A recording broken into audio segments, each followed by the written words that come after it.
Hi everyone, అందరూ ఎలా ఉన్నారు? బాగున్నారా? ఇది వచ్చి నిన్న ఈవినింగ్ లాగండి. నిన్న ఈవినింగ్ ఏంటంటే పెరుగు మొత్తం తీసి ఫ్రిడ్జ్లో పెరుగు అంతా తీసి వెన్నపూస అయితే చేస్తున్నాను అనమాట. వెన్నపూస అయితే ఇంకా నేనైతే స్టార్ట్ చేస్తాను. నైట్ అత్తయ్య వచ్చిన తర్వాత ఇంకా అత్తయ్య కూడా కొంచెం సేపు అనేది చేసి ఇంకా మేగడైతే తీస్తుంది. ఏంటో నేను పూర్తిగా అయితే చేయలేను, కొద్దిసేపు చేసేస్తే పాపం అత్తయ్య దాన్ని అయితే ఇంకా తీసేసి పెడతారనమాట. ఇక్కడైతే టీ అయితే పెట్టానండి. మా వారైతే టీలో స్వీట్ ఎక్కువైందన్నారు. నాకైతే సరిపోయింది. నేనైతే కొంచెం తక్కువ తాగుతానని మా వారంటే నేను కొంచెం ఎక్కువే తాగుతానని చెప్తున్నాను అనమాట.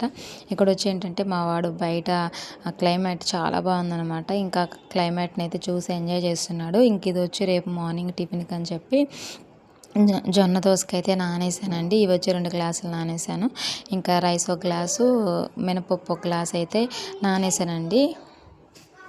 ఇంక ఇక్కడ వచ్చి ఏంటంటే ఇంకా పిల్లల్ని తీసుకొని అట్లా బయటికి వెళ్దాము కొద్దిసేపు చల్లగాలికి, బయట క్లైమేట్ బాగుంది కదా అని చెప్పి ఇంక ఇక్కడైతే మార్నింగ్ వంకాయ కర్రీ చేసాము. ఇంక ఇప్పుడైతే వేడివేడిగా రసం అయితే పెట్టాను.